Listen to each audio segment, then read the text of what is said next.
तुम्हारा परवरदिगार खूब जानता है कि तुम और तुम्हारे साथ के लोग कभी 2/3 रात के करीब और कभी आधी रात और कभी तिहाई रात क़याम किया करते हो, और अल्लाह रात और दिन का अंदाजा रखता है।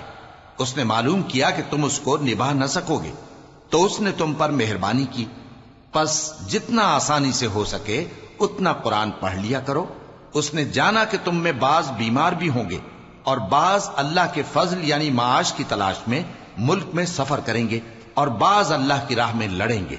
तो जितना आसानी से हो सके उतना कुरान पढ़ लिया करो और नमाज कायम करते रहो और जकात अदा करते रहो और अल्लाह को नेक नियति से कर्ज देते रहो।